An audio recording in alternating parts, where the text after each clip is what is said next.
Assalamualaikum warahmatullahi ta'ala wabarakatuh. Innal hamdalillah nahmaduhu wa nastahdihi wa nastaghfiruh wa na'udzu billahi min syururi anfusina wa min sayyiati a'malina. Man yahdihillahu fala mudhillalah wa man yudlil fala hadiyalah. Nashhadu an la ilaha illallah wa nashhadu anna Muhammadan abduhu wa rasuluh.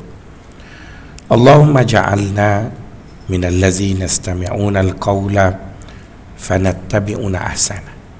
Wa ba'd. Tuan-tuan, puan-puan, sahabat-sahabat yang dikasihi sekalian,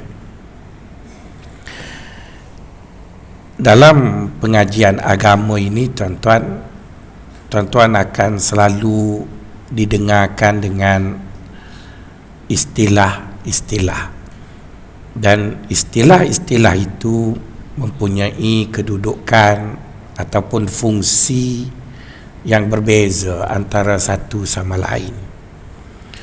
Misalnya, kalau tuan-tuan dan puan-puan belajar nama Allah itu ada yang bersifat tunggal dan ada yang bersifat berpasang. Jadi para ulama yang mengulas mengenai nama-nama Allah itu mengatakan bahawa nama-nama Allah yang datang secara berpasang tidak boleh dibincang ataupun digunakan nama tersebut secara tunggal. Berbeza dengan nama Allah yang datang secara tunggal, ianya boleh dibincang dan boleh digunakan secara tunggal. Misalnya nama-nama Allah yang datang secara berpasang, iaitu Mu'izzun wa Muzil. Mu'izzun maksudnya Tuhan yang memuliakan. Muzil pula iaitu Tuhan yang menghina. Jadi adalah tidak betul jika tuan-tuan berdoa kepada Allah, Ya Muzil, Ya Muzil wa Ya Muzil, wahai Tuhan yang menghina manusia, wahai Tuhan yang menghina manusia, kerana nanti difahami bahawa Allah itu jahat sebab kerjanya hina orang. Tapi kalau dibaca secara berpasang, ianya menggambarkan Allah itu maha berkuasa, iaitu Tuhan yang memuliakan dan Tuhan yang menghinakan. Jadi menggunakan Ya Muzil itu salah. Sebaliknya Ya Mu'izzu wa Ya Muzil, wahai Tuhan yang memuliakan, wahai Tuhan yang menghinakan. Begitu juga dalam Al-Quran ataupun dalam nama Allah ada nama Muhyi wa Mumit. Muhyi maksudnya Tuhan yang menghidupkan. Mumit maksudnya Tuhan yang mematikan. Cuba bayangkan kalau imam kita lepas solat tadi, dia baca Ya Mumit wa Ya Mumit, Ya Mumit wa Ya Mumit, wahai Tuhan yang membunuh, wahai Tuhan yang membunuh, bunuhlah virus coronavirus, gitu misalnya kan. Memang doa imam kita tu bagus, tapi dia dipanggil tidak beradab sebab panggil Tuhan pembunuh. Tapi kalau dia sebut Ya Muhyi wa Ya Mumit, wahai Tuhan yang menghidupkan dan yang mematikan, matikanlah sesiapa ataupun apa-apa yang mengancam kami. Itu barulah dia punya makna tadi selari. Jadi tuan-tuan, nampaknya dalam agama pun tidak terhenti kepada nama-nama Allah.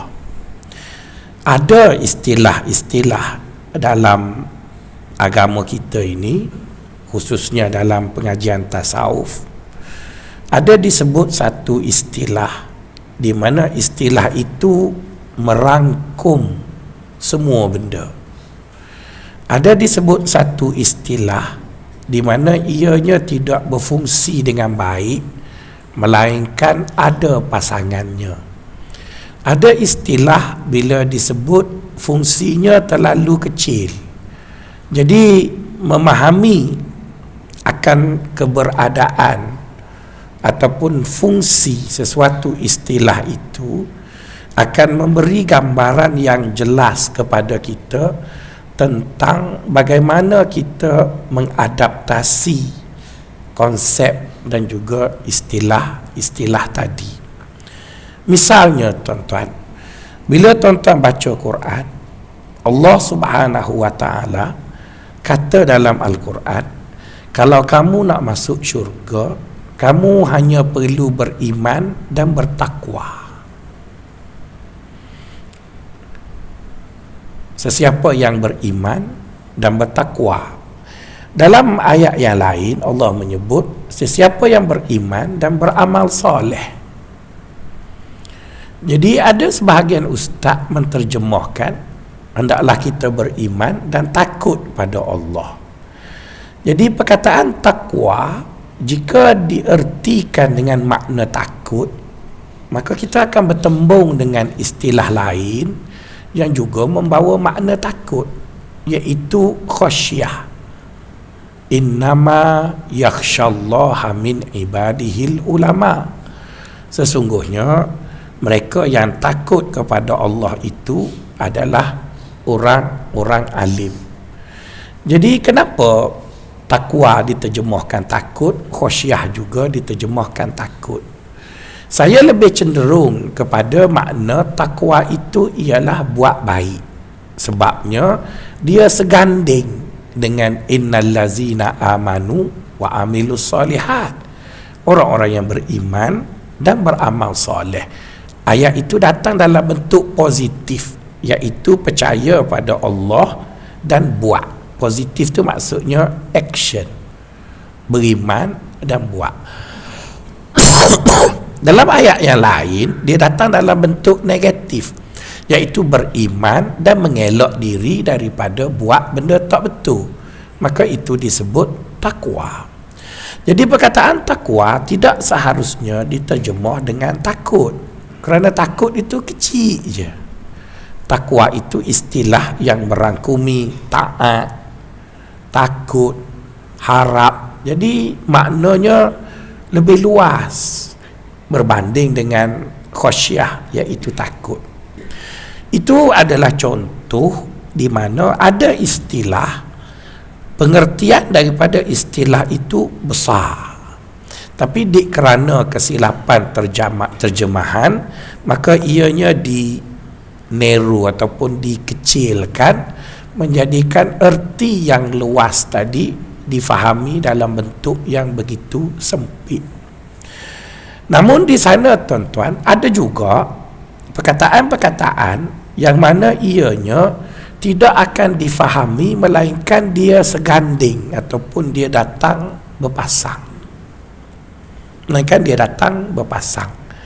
Misalnya apa yang Tuan Syekh sebut pagi ini, iaitu al-khawf war-raja. Al-khawf itu maksudnya takut. Jadi bahasa kita telah begitu miskin sehingga menterjemahkan takut tu pada 3 perkataan bahasa Arab. Bila sebut takwa, ustaz kita terjemah takut.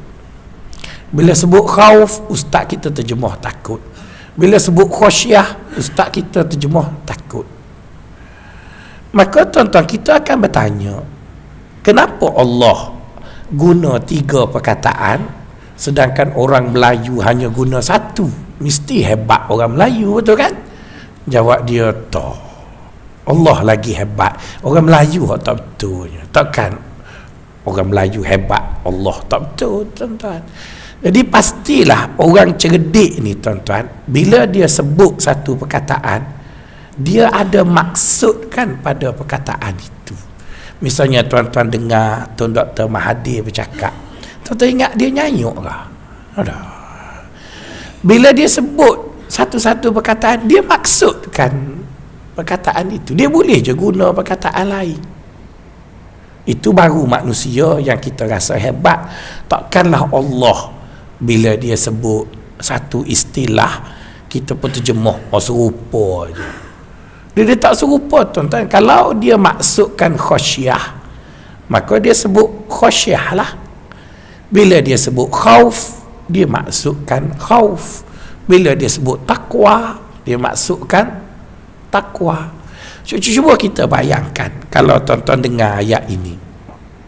Walau anna ahlal qura amanu wattaqau lafatahna alaihim barakat. Adakah ayat itu boleh difahami secara pasif? Kalaulah penduduk negeri itu beriman dan takut kepada Allah. Jadi biasanya orang takut itu kan pasif. Dia duduk di rumah belakang macam orang takut dekat COVID-19. Dia takut. Jadi boleh tak kita bayang dalam teori-teori ilmu yang kita ada, jika orang tu beriman kepada Allah dan takut kepada Allah dengan makna pasif tadi, maka Allah akan turunkan keberkatan.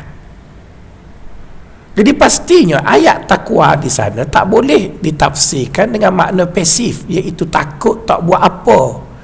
Mestilah disebut dengan makna takwa yang lebih luas, iaitu bekerja, tetapi kerja dalam kerangka agama, buat tapi taat pada Allah, tak tipu. Jadi kena terjemah buat kat sana. Tak boleh terjemah takut dengan makna pasif. Jadi sekarang kita tengok, kita semua terlalu takut, tuan-tuan.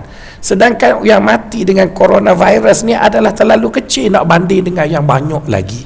Tapi kerana dia datang di musim semua orang ada telefon, dia forward viral kan, jadi kita pun takut sangat-sangat. Bukan besar sangat pun, ada virus lain ataupun ada wabak lain yang lebih besar daripada itu, dan kita tak takut pun. Dulu kita dikhabarkan bahawa penyakit TB ada balik di Malaysia disebabkan oleh ramainya pelancong-pelancong yang datang dari negara dunia ketiga. Dan TB lebih besar, membawa kematian dalam satu masa dahulu. Dan kita tak takut apa pun. Sebab berita tu tidak disensasi. Bukanlah bermaksud kita abaikan apa yang disarankan oleh Kementerian Kesihatan itu. Tapi nak sebutnya ialah, bila sebut takut sering membawa kepada makna pasif. Dia orang Kelantan panggil khelok. Januari ya. Khelok tu apa dia? Khelok tu maksudnya macam burung kita lah, pagi-pagi dia khelok. Dia pasif lah, dia bagi hak tua-tua lah, hak muda-muda tu lain lah kan. Jadi maksudnya dia pasif. Jadi takkan ayat walau anna ahlal qura amanu wattaqau diterjemahkan dengan makna penduduk negeri itu beriman dan mereka takut dengan erti kata pasif. Saya rasa tak ada ustaz yang terjemah begitu. Yang adanya ustaz akan sebut, jika penduduk sebuah negeri mereka itu bertakwa kepada Allah, iaitu melaksanakan. Terjemah kat sana makna aktif pula kan. Jadi takwa di sana bukan harus diterjemah makna takut. Jadi bila sebut ulama pula, innama yakhsyallaha min ibadihil ulama. Sesungguhnya orang yang takut pada Allah itu ialah para ulama. Jadi di sana kenapa ayat Quran tak sebut innama akhwafan nasa indallahil ulama? Kenapa dia tak guna perkataan khauf pada ulama? Jadi sudah semestinya kita perlu mengakui bahawa bahasa kita itu miskin, atau guru-guru kita itu tidak detail dalam mencari kesepadanan kata dalam perbendaharaan kata Melayu dengan penterjemahan bahasa Arab tadi. Jadi kerana kedetailan ataupun kesepadanan itu tidak berlaku dengan betul seperti yang dimaksudkan oleh penutur ataupun orang yang menulis kitab tadi, maka akhirnya walaupun konsep itu tidaklah salah, tetapi dia tak makan siku, tuan-tuan, ataupun dia macam tak masuk lah dia punya frekuensi tu tak masuk. Jadi bila frekuensi tak masuk, kalau dia berfungsi pun dia banyak meleleh keluar. Dia tak padu tadi. Jadi sebab itu perlu diterjemah, perlu dicari kesepadanan yang tepat daripada bahasa Melayu ke dalam bahasa Arab ataupun sebaliknya. Okey tuan-tuan, balik kepada kita. Kata Tuan Syekh, orang yang nak menuju pada Allah itu, ada kala dia perlu kepada satu sikap tunggal, ada kala dia perlu kepada sikap yang berpasang. Jadi di antara sikap yang berpasang ialah al-khauf war-raja. Jadi al-khauf itu diterjemah dalam bahasa Melayu ialah takut. Dan bila sebut takut, biasanya dia menggambarkan pasif. Raja maksudnya berharap, dan berharap itu membawa makna aktif. Jadi khauf itu pasif, raja itu aktif. Jadi Tuan Syekh menyatakan kepada kita bahawa oleh kerana perjalanan menuju pada Allah itu dia jauh dan berliku, maka mestilah ada perkara-perkara yang akan melonjak kita untuk terus bergerak. Ya, akan melonjak kita untuk terus bergerak. Mari kita tengok ya, apa makna yang terkandung dalam perkataan takut tadi. Apabila kita sebut takut, perkataan takut itu pertama sekali menggambarkan kepada kita ialah sikap seseorang itu pasif. Selain daripada pasif, terkandung di dalam makna takut juga ialah risau. Selain daripada risau, terkandung di dalam takut juga ialah sesuatu yang tidak pasti, tetapi ianya tidak baik akan berlaku pada kita. Selain daripada makna itu, takut juga membawa makna orang itu lebih berhati-hati. Jadi itu makna-makna yang terkandung dalam perkataan al-khauf. Manakala ar-raja pula, makna yang awal terbayang dalam fikiran kita apabila kita sebut harap, ianya membawa makna aktif. Kita masih ada harapan, maka kita akan berusaha. Ianya membawa makna seseorang itu optimis. Dia akan membawa makna seseorang itu akan berusaha. Dia akan membawa makna orang itu kadang-kadang dia lebih aktif sehingga di luar dari sepatutnya. Jadi tuan-tuan, kita semua tahu ya, kadang-kadang kita dapati alam ini boleh menggerakkan mesin tanpa menggunakan bahan bakar. Sebaliknya hanya menggunakan tarikan graviti yang sedia ada dalam hidup seharian. Misalnya kalau tuan-tuan buat ambil bulatan yang ada gigi tu, orang panggil apa ya, saya tak ingat tu, berry ya, yang bulat macam dekat penggatih basikal tu kan, bulat itu kan. Kemudian tuan-tuan bubuh tali dengan beril yang lebih kecil di bawah. Pada yang besar itu tuan-tuan bagi satu besi memanjang kan, besi memanjang, dan ambil di satu batang pipe, dan batang pipe tadi tuan-tuan letak minyak di sekelilingnya, satu lagi penutup yang lebih kecil. Tuan-tuan akan perlu tekan benda itu untuk dia berputar pada peringkat awal. Apabila putaran itu sudah laju, maka tarikan graviti bumi ada yang menarik, ada yang menolak. Jadi bila tarik tolak itu bergerak, akhirnya injak yang ada penutup tu bergerak tanpa apa-apa bahan bakar. Jadi itu menunjukkan kepada kita bahawa dalam hidup ini, jika kita mengetahui rahsia bagaimana memanipulasi apa yang ada, maka perkara itu boleh menjadi suatu penolak ataupun motivasi ataupun sesuatu yang mendorong kita untuk terus bergerak dan bergerak dan bergerak. Jadi begitulah juga kita bayangkan perjalanan kita menuju pada Allah itu jauh. Lau kana aradan qariban wa safaran qasidan lattaba'uk walakin ba'udat alaihimus syuqqah. Perjalanan itu jauh dan ianya sukar. Oleh kerana perjalanan kita jauh dan sukar, maka kalau kita tidak ada satu motivasi yang kuat mendorong kita untuk terus bergerak, kita mungkin give up di tengah jalan.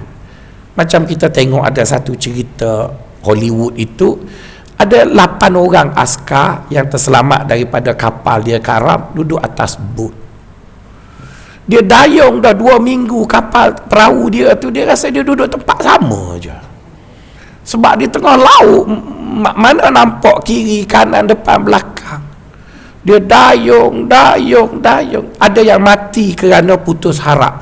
Akhirnya sempat sampai ke pantai hanya 2 orang saja daripada 12 orang asalnya tadi. Jadi di antara orang yang boleh sampai ke tepi pantai itu ialah orang yang yakin bahawa perjalanan ini ada pantainya. Tapi sekarang nak cerita macam mana tak tahu. Kita dayung je lah. Jadi tuan-tuan, samalah juga kita menuju pada Allah. Tuhan yang kita sembah tak pernah jelma dalam hidup kita. Kadang-kadangnya perli dekat orang Hindu, dia kata Tuhanmu malu lah. Tuhan aku mu kata tangan banyak pun paling kurang mudah tengok banyak. Tuhan demo mana? Bangun juga sekali-sekala kita kata, kita jumpa Cina kata, duk kata Tuhan aku perut bucik, mata sepek. Tuhanmu mana? Aku pergi habis masjid Al-Mu'minun tak ada, Al-Falah tak ada, lari hidup mana? Jadi tuan-tuan, kadang-kadang orang perli kat kita boleh terima, tapi lama-lama kita pun terasa duk mana duk mana kita pun pening. Dalam keadaan risau seperti ini, ada ustaz yang kita hormat kata tak boleh jumpa orang. Ada ustaz yang kita hormat juga kena boleh jumpa tapi baca khutbah pendek. Ni tak payah Jumaat langsung. Kita pun pening. Mana nak pakai ya, tuan-tuan. Ada ustaz kata ini Yahudi yang buat, missionary macam-macam lah, bla bla bla. Ada yang kata ambil air semayang, tapi tengok tabligh pun kena juga, dia semayang banyak. Macam kita pun pening. Mana ya? Jadi tuan-tuan, perjalanan tu panjang tuan-tuan. Jadi nak buat macam mana? Kadang-kadang akidah yang kita pegang tu, dia menjadi goyah di beberapa situasi yang ada dan kita tidak mempunyai jawapan yang tuntas. Saya cakap betul tuan-tuan ya. Masa saya belajar dulu, kalau saya tanya guru tu bila dia ajar saya tanya dia tak jawab, saya akan tanya sampai dia jawab. Tapi kalau dia tak boleh jawab, saya tak masuk kelas tu. Sebab kadang-kadang bila kita tanya, kita mahu jawapan yang tuntas. Ada orang dia faham, tak faham asalkan duduk dalam masjid, malaikat tulis dia masuk kelas pahala. Ada orang macam tu, tak apalah. Tapi ada orang dia selagi dia tak faham, dia heret tok guru, jawab hak ni dulu. Pusing jawab yang ni dulu. Saya jenis macam tu. Jadi bila saya jenis macam tu, bila jumpa satu benda, selagi tak jumpa jawapan yang tuntas, dia apa kenapa ya? Jadi mula-mula orang nak marah lah, bapa yang banyak tanyanya. Dah awak gelar, awak kan PhD, jawab lah. Awak kan ada doktor, ke beli doktornya. Maksudnya kalau dah betul pakar, jawablah. Jadi persoalan sekarang ialah benda tadi menjadikan kita sangsi. Jadi bila kita tanya begini, dia tak boleh jawab, yang ni begini, kita rasa kenapa jadi gitu Itu yang kadang-kadang buat majlis lain daripada masjid itu. Sebab nak cakap kat masjid nanti jaiz tarik tauliah, dia kena buat kelas lain sebab kelas kat masjid tak jawab. Tuan-tuan, jadi tuan-tuan, oleh kerana itulah tuan-tuan, perjalanan tadi panjang, maka orang sufi kata ada benda kita boleh pergi secara tunggal, ada benda perlu kepada imbangan. Ada benda perlu pada imbangan. Jadi antara perkara yang akan mengimbangi kita di antara positif negatif, sebab bila positif negatif ni dia mengimbangi kita, maka sifat itu disebut dengan al-khauf war raja. Ada kala ulama menggambarkan al-khauf wal raja itu seperti dua sayap burung. Satu sayap khauf, satu sayap ar-raja. Maka burung tadi akan terbang dan sampai kepada Allah. Apapun bidalan yang dibuat, yang pentingnya dalam perjalanan menuju pada Allah, kita tidak boleh terlalu takut sehingga kita tak buat apa. Dan kita tak boleh terlalu optimis semua kita buat lebih daripada sepatut. Jadi itu sikap yang Allah nak. Allah mahu kita takut, iaitu takut tadi ada dalam diri kita, tapi takut itu kena ada pada kadar dia. Kena ada pada kadar dia. Dan bila takut tadi bergerak dalam diri kita pada kadarnya, maka takut akan mendatangkan impak positif. Begitu juga harap. Harap tadi menjadikan orang tadi optimis, maka bila dia optimis kadang-kadang dia overacting. Jadi oleh kerana harap tadi ada pada diri seseorang, dia juga perlu ada pada kadar yang munasabah supaya kesan daripada optimisme tadi memberi impak yang baik. Jadi oleh kerana itu teori orang sufi dia kena selang-seli. Takut harap, takut harap, takut harap, takut harap. Jadi kalau kita belajar fizik, bila sesuatu benda tadi dia ada negatif positif, kita geser secara bersilang. Geser. Akhirnya dia bergeraklah, tuan. Kan kita ambil magnet tu kan, magnet yang positif negatif tu, kita geser dalam satu bentuk geseran yang terkawal, momentum pergerakannya itu, maka akhirnya dia melahirkan tenaga dan bergerak. Dan itu lebih kurang kita tengok darmo yang ada dekat apa panggil tayar basikal tu, di mana darmo yang ada dekat tayar basikal tu kan kelilingnya adalah magnet, kemudian diikat dengan dawai. Kemudian pada yang berpusing itu juga magnet. Jadi magnet positif dengan magnet negatif dia letak, dan tayar basikal pun kita bergerak kan, lampu basikal kita dulu bila kita bergerak lampu pun nyala, berhenti dia pun mati. Jadi itu menunjukkan ialah positif dan negatif bila dia bergerak dia melahirkan tenaga. Tapi positif di sana pada kadar dia lah, negatif di sana pun pada kadar darmo tu lah. Jadi bila positif dan negatif berada pada kadar yang munasabah, akan melahirkan tenaga yang munasabah yang akan terus mendorong orang tadi bergerak. Tuan-tuan, saya rasa saya pernah sebut dekat tuan-tuan ya, bahawa kita ada skala positif negatif. Misalnya tuan-tuan buat garis panjang begitu pun, tuan-tuan buat 5 poin. Pada poin yang pertama, pada garis yang pertama, pada garis rentang itu tuan-tuan tulis 100. Jadi oposit kepada 100 ialah kosong. Kemudian tuan-tuan tulis 75. Oposit kepada 75 itu 25. Tuan-tuan pergi kepada garis ataupun garis ketiga adalah 50. Oposit kepada 50 adalah 50. Kemudian pergi ke garis keempat 25, opositnya 75.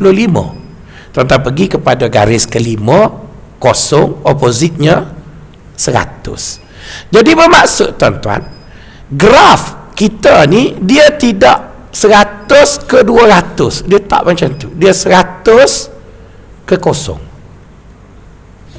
Jadi dia punya perkembangan tu asalnya 100 kosong.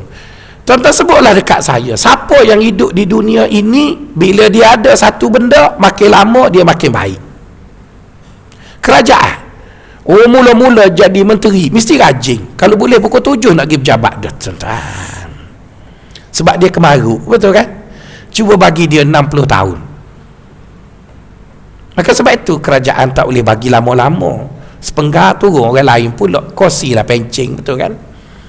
Betul, kita tak nak ada orang politik lama, tua-tua berhenti-berhenti lah, biar orang muda pula, betul kan?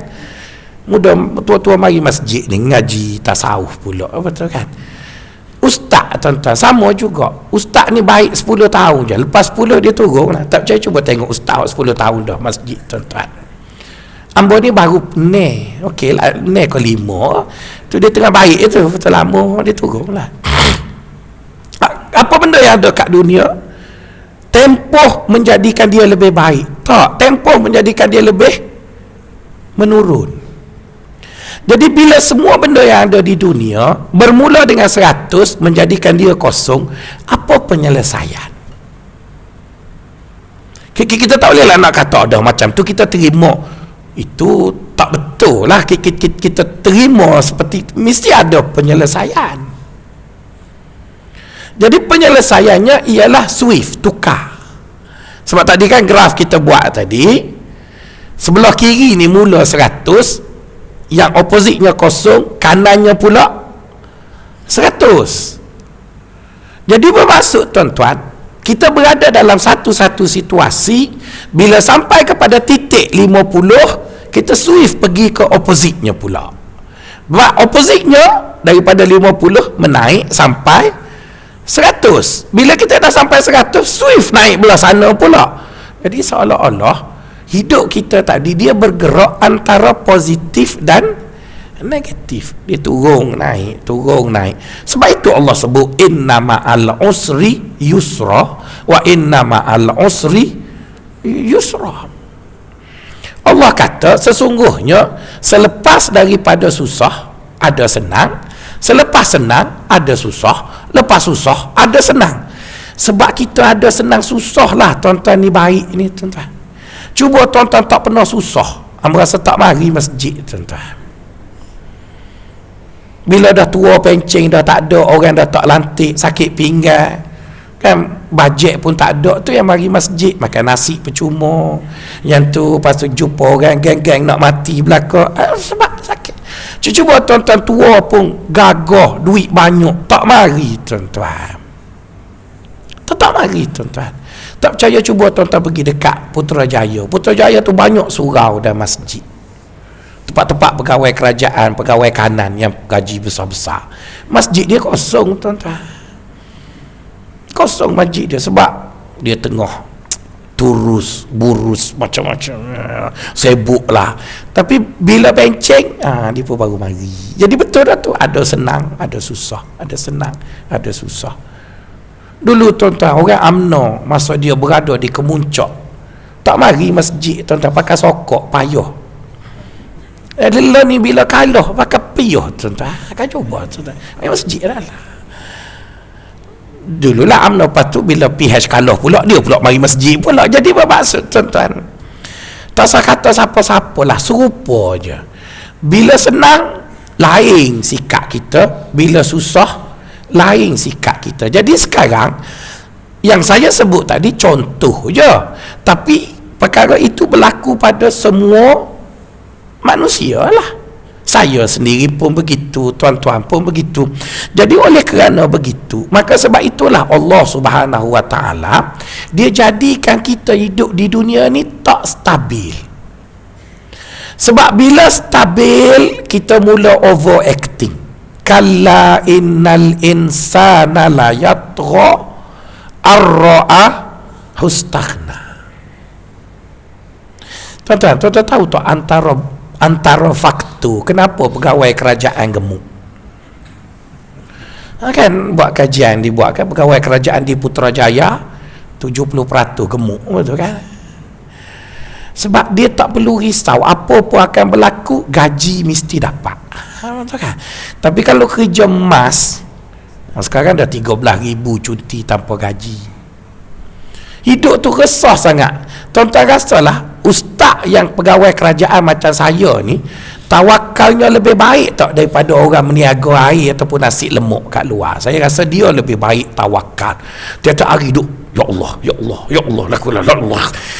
Saya tak kisahlah. So, tukar kerajaan pun 27 hari bulan, tekan kawanku, krek keluar, betul kan?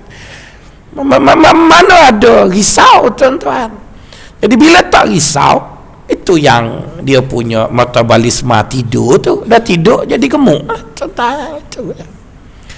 Cuba letak tempat risau, tuan-tuan. Cuba letak tempat orang tu risau. Risau makan lain, tuan-tuan, hidup dia apa semua lain, tuan-tuan. Jadi oleh kerana itu, tuan-tuan, supaya orang tak dijadi baik, maka Allah kata kamu jangan overconfident sangat. Jangan yakin sangat. Habis macam mana kamu pergilah kepada aku antara dua keadaan. Kadang-kadang mu takut dekat aku. Maka sebab tu dalam Quran ada surah Al-Waqi'ah, kan, surah yang bercerita tentang neraka. Ada surah Al-Haqqah, Mal-Haqqah. Ada surah-surah yang memang Allah cerita neraka, baca pun meremang bulu. Tapi adakah semua Quran cerita neraka? Tak juga. Baca surah Ar-Rahman pula, khoya molek hurun maksuratun fil khiyam, bidadari hok dalam buku lagi. Wah. Jadi bermaksud apabila kita diugut dengan azab, maka timbullah rasa takut tu. Timbul rasa takut. Jadi bila takut itu menyelubungi kita, dia akan menyebabkan kita terhenti ataupun perlahankan sedikit lajak dosa tu. Dia slow sikit. Jadi bila dia slow, nanti kalau slow lama sangat, dia tak bergerak pula. Jadi dia slow lah tu, dia slow. Jadi bila dia slow tadi, tuan-tuan, masa itulah kita pun reflect lah. Oh, banyak dosa lah, begitu. Kita pun mula moyok sikit. Tengah-tengah moyok, kita pun datanglah pula harap kata Allah tu maha pengampun.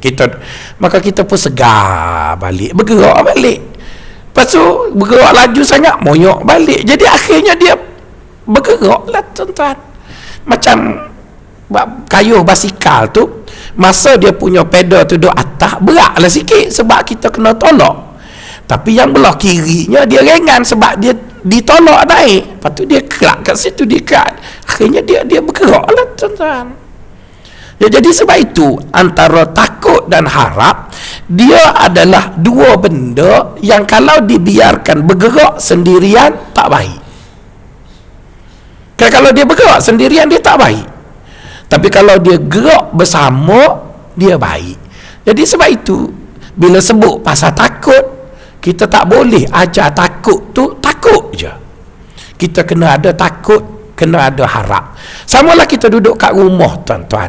Bila isteri kita memilih untuk menjadi ikon harap, maka ayah kena jadi ikon takut. Kan, ayah kena jadi ikon takut. Kadang-kadang bini kita rampas ikon takut tu duduk kat dia, kita pun kena tukarlah jadi ikon harap pula.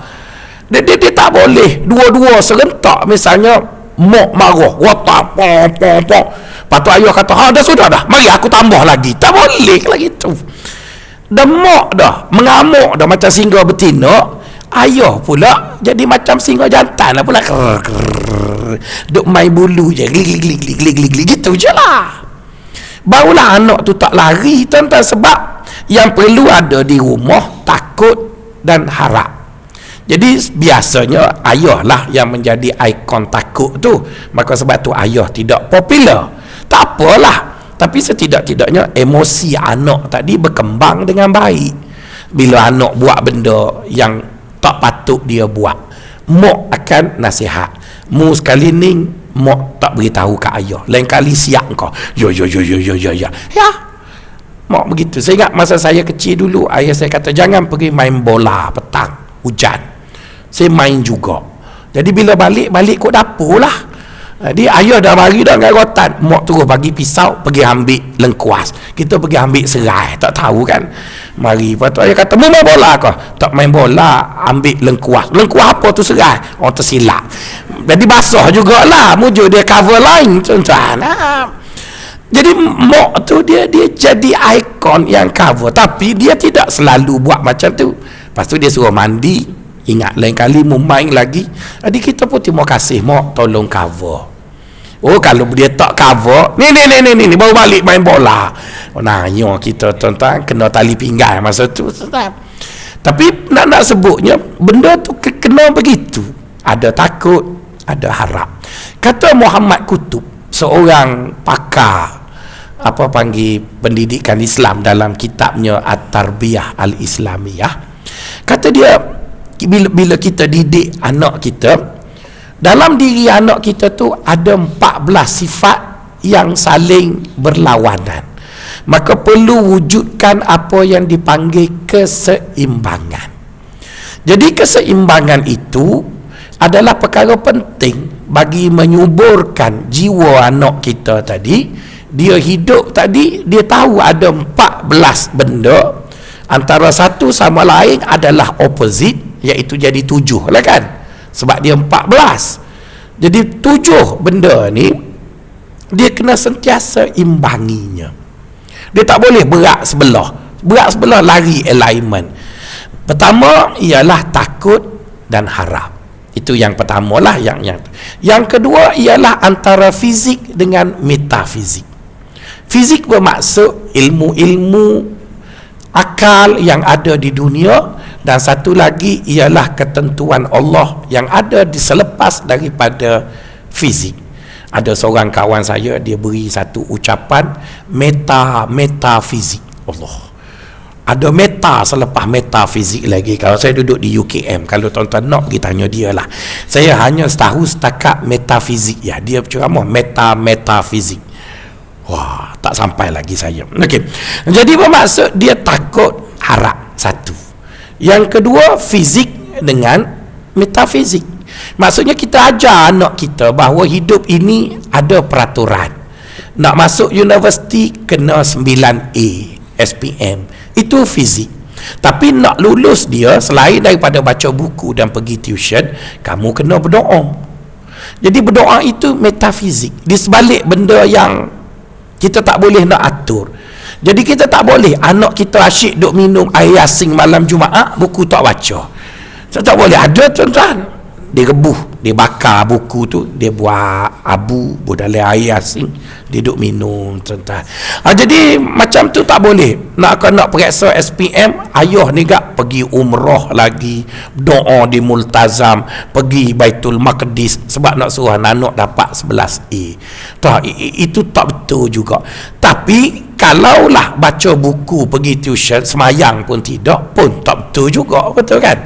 Jadi yang betulnya ialah dia percaya kepada metafizik dan dia percaya kepada fizik, tuan-tuan. Itu nombor 2. Nombor 3, tuan-tuan, dia percaya bahawa dalam hidup ini ada hak-hak peribadi dan ada hak-hak bersama. Maksudnya anak kita kena tahu mana yang dia punya, yang dia tak boleh kongsi, mana yang dia punya tetapi ianya harus dibawa bersama. Kita ajar anak kita bahawa tubuh kita ni ada tempat orang boleh pegang, ada tempat orang tak boleh pegang. Orang nak pegang tangan boleh, orang nak pegang bahu boleh, tapi kemaluan tak boleh, sebab itu hak peribadi. Ada benda yang bersifat peribadi dan ada benda yang bersifat jama'i, boleh kita kongsi. Kalau kamu bawa roti sandwich, jangan bawa 2 keping, bawalah 6 keping. Kamu kan ada kawan nama Acong, nama Mutusami. Kita kecil-kecil dulu kan nama tu je, Acong dengan Mutusami. Sekarang kalau saya beli kopi pun, saya cari kopi Acong. Teringat ngaji civic masa kecil-kecil dulu, tuan-tuan. Jadi nak sebutnya, tuan-tuan, kita diajar begitu. Ada peribadi, ada hak bersama. Itu juga di antara perkara yang keempat. Apabila kita ajar anak kita, kita kena ajar anak kita ada masa dia untuk diri dia, ada masa dia kena hidup bersama dengan orang. Maksudnya dia ada tempat, ada masanya dia duduk dengan diri dia. Nombor 5, tuan-tuan, dia di antara realiti dengan metafora, iaitu dia kena pandai berkhayal. Kalau tak berkhayal, nanti payah nak jadi jurutera, nanti nak imajinasi tak boleh. Tapi kalau berkhayal sepanjang masa, nanti kena drag pula, tuan-tuan. Jadi dia kena hidup realiti dan dia kena hidup dalam alam metafora dia. Jadi bermaksud, tuan-tuan, pakar-pakar pendidikan mengatakan jiwa manusia itu ada masa dia perlu kepada satu sifat yang tunggal. Ada masa dia perlu kepada sifat yang berlawanan, kerana berlawanan itu akan memberi kesan positif dan negatif. Tetapi jika disusun dengan baik, kita hanya mengambil yang positif sahaja pada kadar yang tertentu, maka akhirnya berjalanlah dengan baik tadi. Jadi tuan-tuan, maka sebab itu orang sufi kata, bukan orang sufi saja, tuan-tuan belajar dengan ustaz tauhid pun akan kata perkara yang sama, tuan-tuan belajar dengan ustaz hadis dan tafsir pun seolah-olah ulama tadi sepakat mengatakan bahawa al-khauf war-raja adalah di antara, bukan satu-satunya lah, di antara sifat-sifat yang segandengan yang perlu ada pada seseorang, dan dia perlu disuburkan pada masa dan kadar tertentu untuk dia melonjak, dan pada waktu yang mana sebahagian itu sudah melampau, maka disuburkan yang opositnya untuk dia bergerak ke depan lagi. Macam saya sebut tadi, saya bagi tuan-tuan satu gambaran mudah, ya. Misalnya kita buat garis tadi kan, dan kita ada 5 point tadi, 5 titik itu. Mula dengan 100, 75, 50, 25, kosong. Oppositnya 0, 75, 50, maafkan saya, 0, 25, 50, 75, 100. Jadi seolah-olah bagi garis itu, di sebelah atas mula dengan 100, di sebelah bawah berakhir dengan 100. Mari kita bilang step kesan. Misalnya kita kata seseorang tak ditakut. Saya bina senario, ya. Ini senario je, bukan kata kat tuan-tuan nanti tuan-tuan kata kata kat orang lah tu. Tak, saya tak kata. Saya hanya bina senario untuk mudah kita faham. Misalnya tuan-tuan ni banyak dosa, andaikanlah tuan-tuan pun pencing mari masjid, betul kan? Mari masjid. Jadi bila tuan-tuan mari masjid dengan dosa yang banyak, maka tuan-tuan masuk ke masjid dengan rasa takut, betul kan? Setakut. Jadi takut pada ketika itu dia memberi impak positif yang baik sangat, sebab dia mula-mula. Jadi dia punya kesan positif kepada seseorang pada mula-mula dia sedar dia salah, ialah baik. Maka dia pun berlalulah beberapa ketika. Jadi bila berlalu beberapa ketika, maka dia sampai di titik kedua. Kesan daripada baiknya takut tadi masih ada, iaitu dia menjadikan dirinya seorang yang disiplin. Sebab tu tuan-tuan tengok orang mula-mula pencing mari masjid duha tak tinggal, puasa Isnin Khamis tak tinggal, betul kan? Baca malam Jumaat dia pula tukar agih Yasin sebab orang lain, sebab dia baru nak buat baik kan, disiplin lah dia. Tu yang bila dia tengok ustaz mari lewat, dia pun kata Allah, ustaz ni tak warak langsung, sedangkan dia baru mari masjid. Ustaz tu dah 40 tahun dah mari masjid. Maksudnya gitu. Jadi tuan-tuan, mula-mula dia mula dengan langkah takut tu baik. Lepas tu untuk beberapa ketika dia masih baik lagi, tapi dia punya takut tu sudah kurang, dia punya baik. Dia masih baik, iaitu dia disiplin. Bagus lagi lah. Kemudian bila lama sikit, dia dah mula rasa, bila takut tadi masih menyelubunginya lagi, dia mula akan jadi orang yang pasif. Dia tak suka bergaul dengan orang, sebab dia rasa dosa dia banyak sangat. Jadi dia dah mula jadi orang tak baik. Bila dia biarkan lagi takut, dia akan mula jadi anti-sosial. Dia tak bergaul dengan orang dah lah. Bila dia biarkan takut lama lagi, dia mula prejudis dengan semua orang. Dah tak baik lah. Tak percaya tuan-tuan, cuba tuan-tuan tengok suami yang urus anak dan bini dia di rumah dengan kediktatoran. Bini dia tu takut sangat tuan-tuan kat dia. Orang katalah, ini kita tak boleh buat lah sebab kita dah lama dah kahwin. Ini cerita orang mula-mula kahwin. Bila kita mula-mula kahwin, kita ada 5 pilihan urus rumah tangga. Dia ada 5 pilihan. Tapi rugi juga ceramah dekat orang tua dah. Masalahnya bagi kerusu kahwin dia tak aja panggil saya ceramah, saya nak bagi banyak tips ya. Jadi di antara perkara yang paling mudah untuk si suami urus isteri ialah dia urus bini dia tu dengan takut. Dia kena wujudkan kat rumah tu bini dia takut manjang. Bini dia takut. Sebab bila bini kita takut, dia tak akan menimbulkan masalah kat kita. Kita cakap kat dia, dia pun diam. Tapi dia ada kesan negatif. Bini kita ni tak nak jumpa orang. Kalau pergi kenduri, dia akan duduk ujung rumah, dia tak bercakap dengan orang. Sebab kita urus dia dengan takut lah. Sebab itu bila kita jadi ketua, kita urus dengan takut, dia memudahkan kita. Jadi kalau tuan-tuan nak mudahkan, tapi taklah sekarang bini kita menakutkan, itu dah terbalik dah lah. Ini cerita mula-mula lah kan.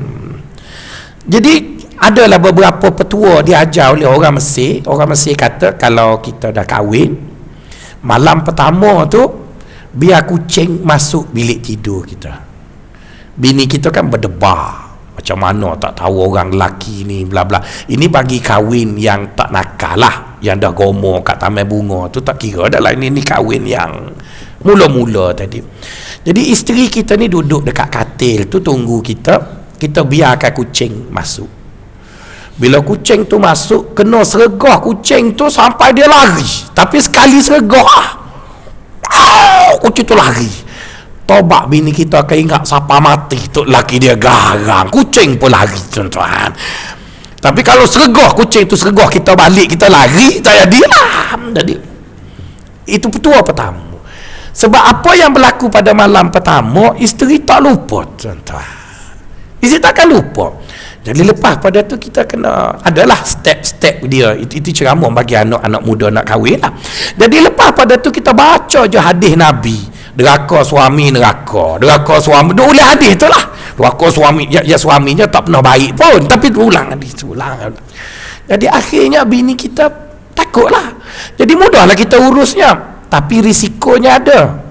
Apabila kita bawa kenduri, bini kita tak duduk dengan orang. Kan orang kata makanlah, orang akan tahu bahawa tok laki dia tu garang kat rumah. Jadi bermaksud tuan-tuan, ada baik tapi dia ada impak negatif. Jadi untuk memastikan takut tadi tidak membawa impak negatif, maka kita kena tukar setelah dia berada pada titik 50. Kita swift kepada harap pula. Mari kita tengok harap pula. Harap dia punya tu. Apabila orang tadi optimis, betul kan? Apabila orang tadi optimis, kesan baik yang pertama bagi orang optimis ialah aktif. Dia aktif lah.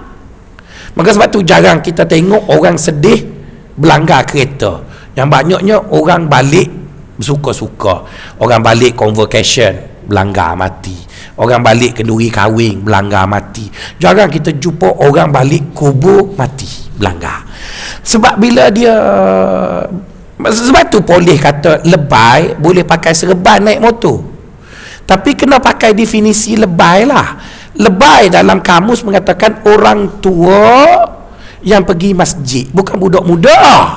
Jadi sebab tu bila polis saman budak muda pakai serban tu betul, sebab dia naik macam lipah kudung. Orang tua kan, orang tua kan dia teringat mati, motor dia tu segenar pun dia tak pernah tukar, ketek. Jadi naik macam tu tak mati tuan-tuan pakai serban. Tapi kalau naik motor besar, kalau saya jadi polis pun saya saman. Lepas tu dia kata kenapa sik boleh, biarlah sik mati, kurang sikit orang kafirnya, kita jangan mati tuan-tuan, kita kena makan topi keledar. Jadi nak sebutnya tuan-tuan, bila orang tadi dia optimis, maka dia aktif. Sebab tu bila tuan-tuan tengok, kalau orang mari masjid, dia kurang dosa, kuat semayang. Kalau rasa banyak dosa tu, dia banyak duduk diam. Jadi tuan-tuan janganlah cari orang kan, cuma kita nampak begitulah. Sebab dia rasa dia tak masuk neraka kot, dia pun semayang. Yang banyak dosa tu dia duduk. Gitulah.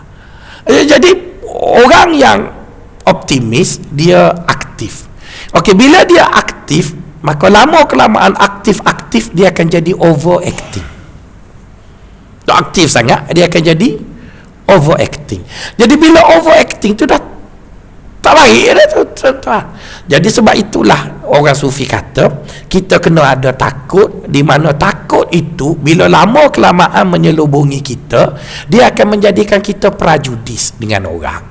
Kita tak percaya ke orang. Maka takut itu sudah memberi kesan negatif kepada jiwa kita.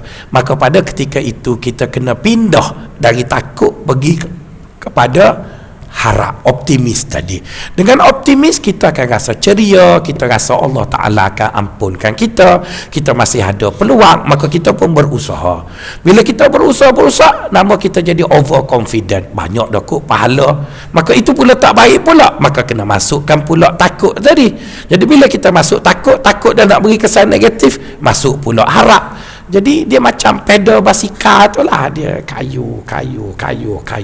Ada kala di sebelah kanan perlu tekan untuk dia berpusing, sampai ke sebelah kiri pula tekan, maka begitulah kita pun berjalan. Jadi itu adalah dua sifat yang ada pada diri kita yang Allah Ta'ala buat. Jika kita urusnya dengan sebaiknya, insya-Allah dia akan bawa kita menuju kepada Allah. Walaupun perjalanan kita ini jauh, tetapi dengan bantuan dua sifat tersebut, dia akan terus mendorong kita, menolak kita ke depan untuk terus bergerak. Tapi bukan itu saja tuan-tuan, masih ada sifat-sifat lain ataupun perkara-perkara lain yang akan kita sebut dan bincangkannya dalam kuliah yang akan datang. Assalamualaikum warahmatullahi wabarakatuh.